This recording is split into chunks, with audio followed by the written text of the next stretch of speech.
God is at work within us to bring about God's great and good plan for us to be fully complete in Christ.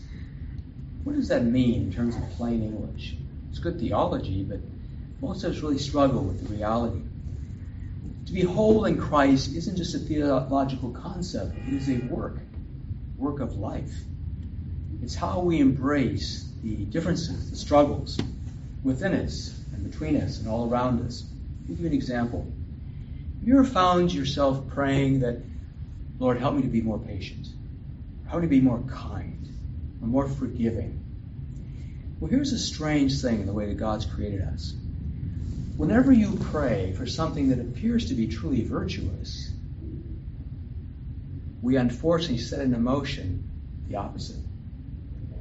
That it constellates the opposite necessarily as a way of balancing out the both. So if we're really honest with ourselves, we find that we need to admit we are a community of believers, but we're also a community that struggles with faith. There are parts of our life that aren't yet complete, where we doubt the Lord. Usually that's in our areas of darkness. We feel like, this is never going to change. Nothing's going to happen. Got to be able to really, truly recognize this.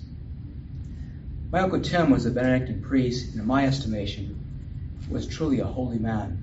And early on in his ordination, he shared something with me that I found very helpful in my own faith life. Is that whenever he would pray, especially during the Eucharist, he'd say, Lord, I believe. Help my unbelief. And at first I was stunned by that, but that has been so consoling to me. To be more honest and say, Lord, you know my heart. You know the areas of unbelief. You know the areas of belief. I give you both. May you bring them to wholeness in the time and the way and the manner you desire. Last thing I'd like to share with you, is that Thomas has been misnamed in my belief. He's been remembered as Thomas the Doubter, but actually he's Thomas the Believer. Let me remind you that Peter, yes, he had that wonderful faith proclamation that he gave the general way of saying, you're the Messiah.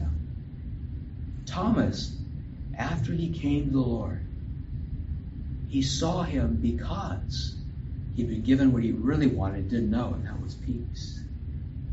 Because he was not at peace, he couldn't believe. Jesus gave him the gift of peace so that he could then say, I don't need to touch you.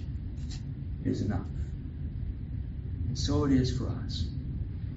That's one thing to say all these general creeds and whatnot, but until we can personalize that intimate relationship with Jesus, it will not save us. It will not liberate us. It will not heal us. And it's not just once. As Catholics, we believe it's a regular, ongoing process. We truly take into ourselves not just a deepening faith, but a deepening experience of Christ's peace, so that we can see and hear and know and experience Jesus more deeply and intimately as Thomas did, and therefore to proclaim him to the nations.